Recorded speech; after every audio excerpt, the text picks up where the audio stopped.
So step 9, we're basically just going to seal up the gearbox by using a bunch of different parts. So you really have to take note of which gears are going to go in first. Alright, so your side gear, your side bevel gear for the transmission sits underneath your main spur gear. You can see it here. Alright, so this bevel gear here needs to go in first. So, chuck a bit of grease on that bugger. Right. Now this is all just floating around. It'll do that until everything goes together, so don't panic about that. Right, so we've done all this page, so I can move all this over now so you can probably see it a bit better. Right. Next. Exactly. Right, we got this right here, the MR8.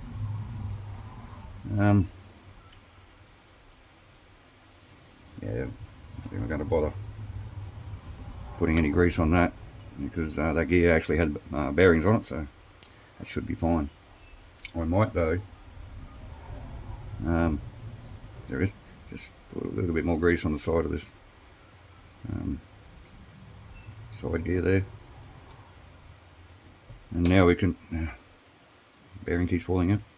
Now we can install our spur gear onto that shaft without that bearing falling off, hopefully. Right. Replace this bearing.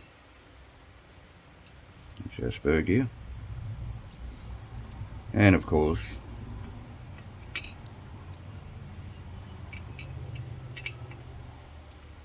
I didn't apply any grease to the actual gear. So I'm just going to, yeah, I'll do it on this one. Okay, so I've gone back in and applied the grease to the gear teeth.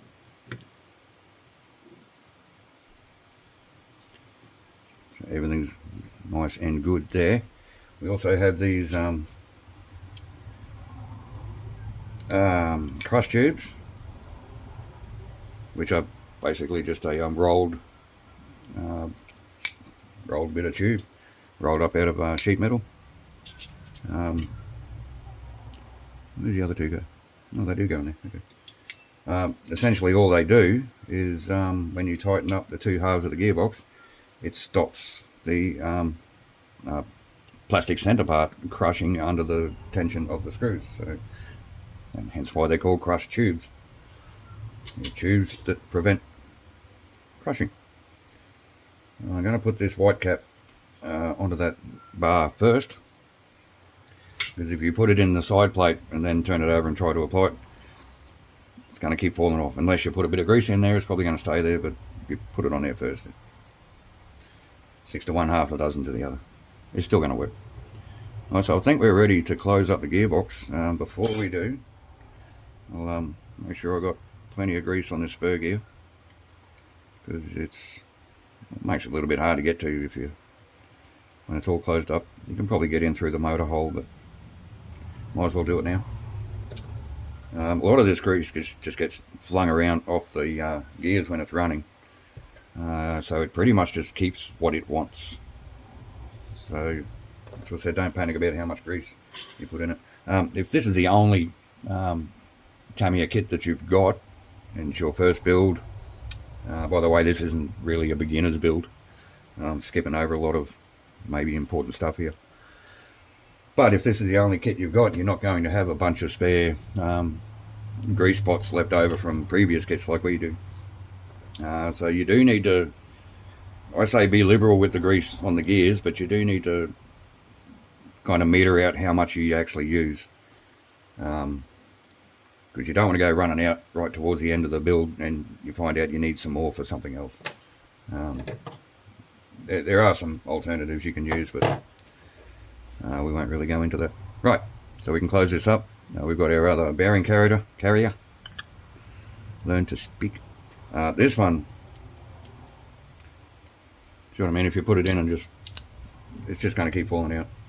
But that's going to be an absolute pain to sit that there and line up that keyway. So I'm actually going to go a bit of this grease. They just call it Tamiya grease. The other stuff is ceramic grease. So I don't know what kind of grease this is. Tamiya grease. Just going to put a little bit of that there. I'm using that because it's a little bit stickier than the ceramic grease. Right. Now the grease is just going to hold that into place, and that'll let you line up your side plate, and you can start putting all these screws in. The other 3x6 machine screws, again, temporary. Another thing, anybody else who uses these Tamiya screwdrivers, this craft tool set, does anybody else have a lot of trouble getting their large JOS out of the actual bloody holder? The rest don't seem too bad, but this one just, I guess, especially when you've got grease on your hands, bloody near impossible to get it out. Sometimes I just like to use it without the big handle on it. Just for more sort of delicate operations like this one. I find you put it on and off more often than you think. But like I said, once it goes in there, it's really, really tight, and I struggle getting it off. I usually got to get a big pair of pliers on the shaft of the screwdriver there, and like really try and get that out. So we can get rid of these paint pots, because that nothing can fall out of that gearbox now. Gearbox, transmission, whatever you want to call it. There's no wrong answer here. I'm just going to have another drink because I'm getting dry again.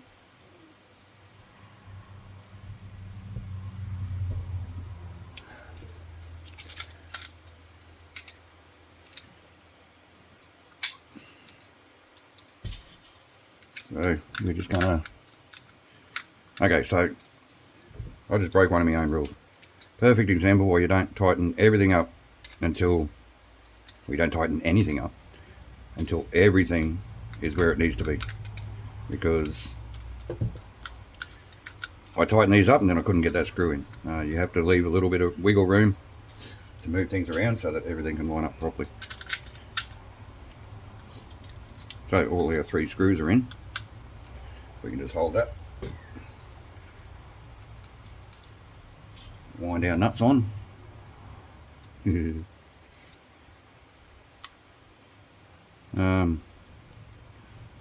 By the way, Glenn from Riviera RC. G'day mate, how you going if you're watching? Hopefully you're watching, otherwise I'll end up talking to myself. I was just curious, who you got your money on for the PDC World Championship, mate?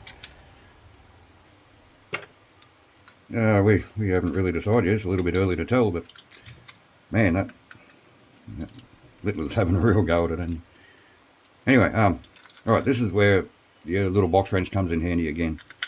I find it's just simple just to cradle it between 2 fingers. You can you got the rest of your fingers and your thumb free to hold the gearbox, and you can just wind your screws up like this. I mean, everybody's different, everybody does things their own way. I just find that's the easiest way for me. It saves you trying to hold one tool and line up another tool with the gearbox just flopping around like an untrained seal. So, one more screw to do up, and that's it for step 9. Like I said, these don't have to be tight, they're just there to hold it together. Now what you actually can do, while you're at this stage, Zach, if you can give me the 2 out drives for the actual gear case, which are in step 12, 2 bottom ones, MD15 and MD16. No, MD15, MD16. Next page. It doesn't tell me the number.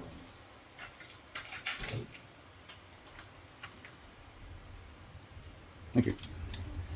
Your out drives for your gearbox, you can get them ahead of time, and at this stage it doesn't matter which side goes anywhere, right? But this will bring your differential gear into place, and then you can give it a spin, and then you can see your spur gears turning, you can check the differentials working, everything's nice and free. That means that when we sandwich the gearbox together, that nothing got pinched up, nothing stuck, everything's free to move how it should. They're full of grease, so they're not going to fall out anywhere, so they can probably stay in there. We're going to be putting them in very soon anyway. Okay, on to step 10, where we install the actual transmission into our lovely grey chassis. Now this is where you need to remove these two 3x6 machine screws. I'm going to pause you again because I'm going to go and try and get this bloody screwdriver out of here. Okay. Yeah, I got the handle off my screwdriver. All's well and good in the world again. So we're just going to remove these 3x6 screws. Zach can have those back. Oop, the outright just fell out. Look at that. You can take these out and leave them until step 12. Really doesn't matter. I purely did that just so we could check that the transmission was actually working how it should, nice and free, and nothing got pinched as we put the two halves together. Right, so we can get rid of them. Now our gearbox is going to slide in between the chassis, right about there. And for that we need, excuse me again, for that we need our two 3x30s and two 3x10s. Which we have, thanks to my parts gatherer.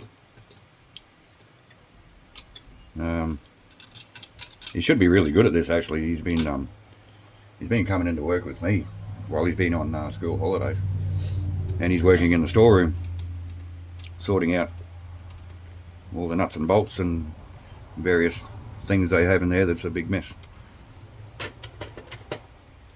So he's enjoying that. I think only because he gets paid every Wednesday.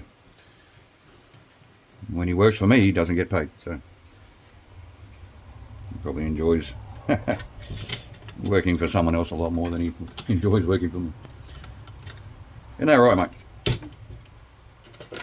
It's your dad, so that's better. Yeah, so I don't know if you heard that, but yeah, that is right, but I'm dad, so he kind of has to do it. It's your job. You're my son.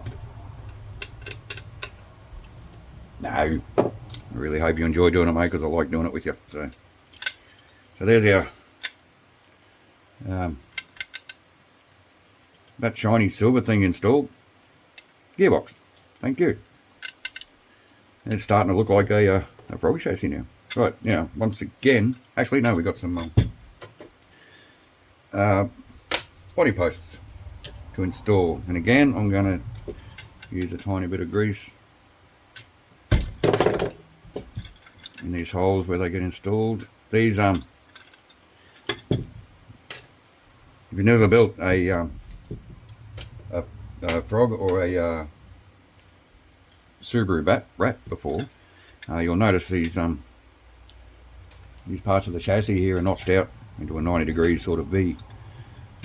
That's actually for the Subaru Brat, for the body posts, and they actually utilise that for the Monster Beetle and Blackfoot as well. Because the Subaru Brat actually came out before the Frog. The Brat was the first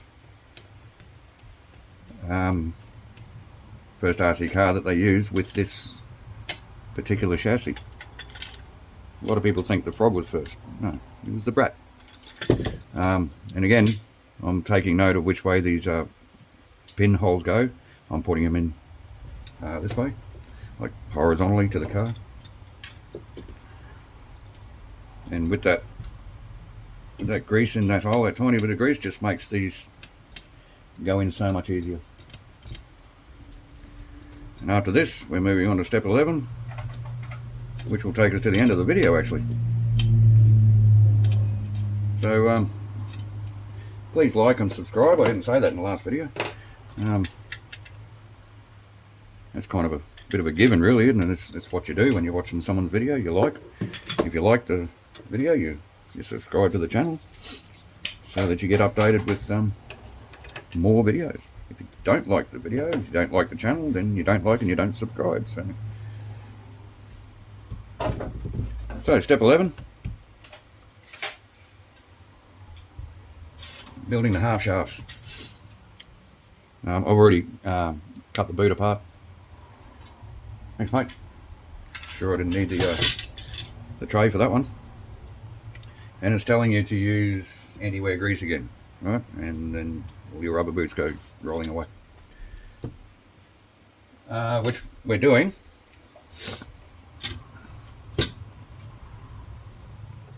We're going to grease up the dog bones. It's pretty interesting. The original frog and rat and monster beetle and Blackfoot and cars like that had the didn't have this style of drive shaft. They had the hex drives, which are really bad for wearing out quickly.